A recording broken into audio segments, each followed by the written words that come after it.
Hello বন্ধুরা, আজ থেকে শুরু হচ্ছে আইএসএল ইন্ডিয়ান সুপার লিগ 2024-2025 আজ থেকেই শুরু হয়ে যাচ্ছে। আর এবার আইএসএল এর বেশ কিছু বিষয় রয়েছে নতুনত্ব, সেগুলো জানাবার জন্যই আপনাদের সামনে আসা। এবার আইএসএল কিন্তু 13টা দলের, এই বাংলা থেকে তিনটে দল কিন্তু এবার আইএসএল এ খেলছে এবং নিঃসন্দেহে তারা অনেক শক্তি নিয়ে এবার আইএসএল এ নামছে। এক তো রয়েছে মোহনবাগান সুপার জায়ান্টস, রয়েছে ইস্ট বেঙ্গল ইমামি ইস্ট বেঙ্গল, রয়েছে মোহামেডান স্পোর্টিং ক্লাব।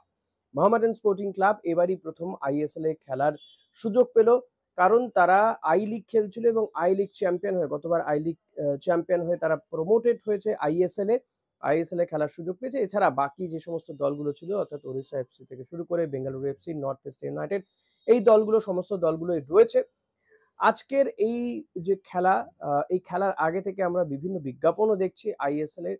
কলকাতার জন্য কিন্তু বিশেষ বিজ্ঞাপন বানানো হয়েছে, বাঙালিদের যে ফিলিংস সেই সমস্ত গুলোকে মাথায় রেখে ইস্ট বেঙ্গল, মোহনবাগান, মোহামেডান এই টিমগুলোকে তৈরি করে ছোটদের মধ্যে দিয়ে এই বিজ্ঞাপন চলছে। পাশাপাশি এবারই দেখা যাচ্ছে এই বিজ্ঞাপনে বাইচুং ভুটিয়া, সুনীল ছেত্রী, রবি শাস্ত্রী কিংবা ক্রিকেটারদেরকেও কিন্তু বুমরা রয়েছেন বিজ্ঞাপনে, তাদেরকে ব্যবহার করা হচ্ছে। বাইচুং ভুটিয়াকে বোধহয়, যদি আমি খুব ভুল না হই, এই 11তম আইএসএল এ এরম ভাবে ব্যবহার করতে এর আগে দেখা যায়নি। 11তম আইএসএল এ যা ব্যবহার করা হচ্ছে। আর আজকে প্রথম ম্যাচ, আর প্রথম ম্যাচে কিন্তু নেমে পড়বে মুম্বাই সিটি এফসি, যারা গতবারে আইএসএল এর লিগ চ্যাম্পিয়ন।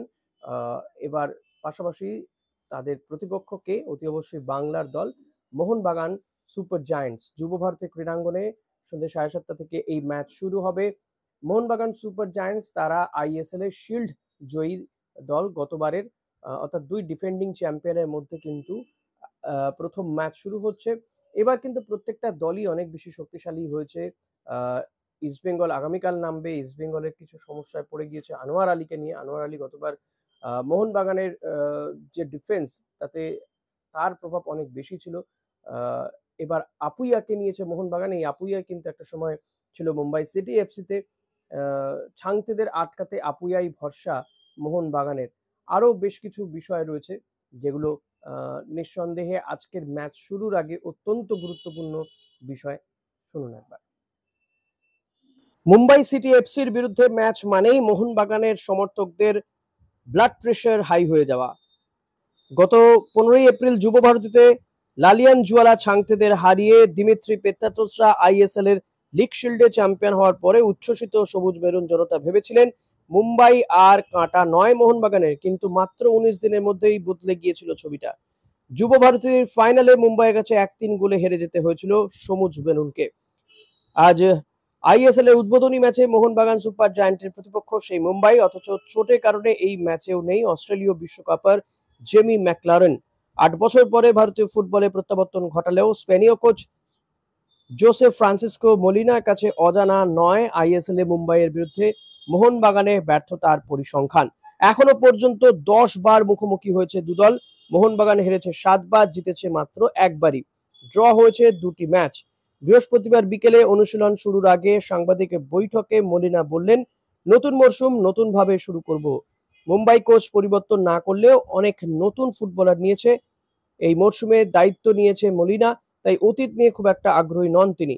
তাছাড়া তাদের দলেও একাধিক নতুন ফুটবলার এসেছে বলে তিনি জানিয়েছেন, এবং গতবারের আইএসএল ফাইনালের কোনো প্রভাব আজকের ম্যাচে পড়বে না বলেও জানিয়েছেন তিনি। মুম্বাইয়ের আক্রমণে ঝড় সামলাতে না পারার জন্য বারবার ব্যর্থ হচ্ছে মোহনবাগান। দুই প্রান্ত দিয়ে লালিয়ান জুয়ালা ছাংতে এবং বিপিন সিং প্রচন্ড গতিতে ওঠেন। এই দুই তারকা শুক্রবারের যুব ভারতীতেও থাকবেন। তবে মুম্বাই মাঝমাঠের অন্যতম ভরসা আপুইয়া যোগ দিয়েছেন সবুজ মেরুন ব্রিগেডে। হর্গে পেরেরা দিয়েজ, আলবার্তো নগুয়েরাও চলে গিয়েছে বেঙ্গালুরু এফসিতে। মুম্বাই ছেড়ে সবুজ মেরুনে যোগ দেওয়া আপুইয়ার ওপরেই সম্ভবত ছাংতে এবং বিপিনদের টানা দৌড় থামানোর দায়িত্ব। পুরনো দলের বিরুদ্ধে ম্যাচের আগে তিনি বলেছেন, গত মরশুমে যুব ভারতীতে মোহনবাগানের বিরুদ্ধে খেলার সময় গ্যালারির দর্শকরা তার বিরুদ্ধে ছিল, এবার তার পক্ষেই থাকবে, অর্থাৎ তাদের সমর্থন তারা পাবেন, তাই প্রচন্ড এক্সাইটেড তিনি। শান্তি ও বিপিনের দৌড় কি থামাতে পারবেন? আপুইয়া বলেছেন তিনি চেষ্টা করবেন আপ্রাণ তাদেরকে থামানোর জন্য। শুক্রবারে যুবভারতী শুধু মোহনবাগানকে সমর্থন নয়, আরজি করে ঘটনার বিচারের দাবি চাইতেও দেখা যেতে পারে সমর্থকদেরকে। মুম্বাইয়ের আরও এক প্রাক্তনীর ওপরেও অগাধ আস্থা রয়েছে মলিনার। তিনি এই মরশুমে মোহনবাগানে যোগ দেওয়ায় 34 বছর বয়সী স্কটিশ স্ট্রাইকার গ্রেগ স্টুয়ার্ট গত কয়েকদিন ধরে তাকে সামনে রেখেই মুম্বাইকে হারানোর মহড়া সারছেন মলিনা। এছাড়া পেত্রাতোস ও জেসন কামিংস তো রয়েইছেনই। মোহনবাগানের যত সমস্যা রক্ষণে মলিনা যদিও তা মানতে চাইছেন না।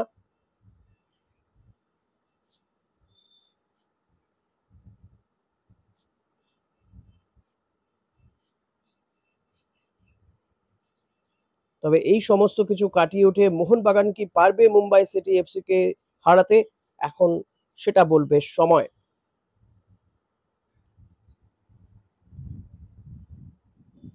আপনি আজকের ম্যাচে কোন দলকে সাপোর্ট করছেন? অতি অবশ্যই লিখে জানান আমাকে। আর আপনার ফেভারিট দল কোনটি? সেটাও জানাতে ভুলবেন না। আরো কি ভিডিও এই সংক্রান্ত দেখতে চাইছেন? অতি অবশ্যই জানাতে ভুলবেন না। এখন এই পর্যন্তই শেষ করছি এবং চেষ্টা করব ম্যাচের আপডেট তুলে ধরবার আপনাদের সামনে। যতক্ষণ আবার না আসছি খেলার খবর নিয়ে, অতি অবশ্যই আমার চ্যানেল দেখবেন। যারা চ্যানেলে নতুন থাকবেন সাবস্ক্রাইব করে নেবেন। ভিডিওটি ভালো লাগলে লাইক করবেন, শেয়ার করবেন প্রচুর।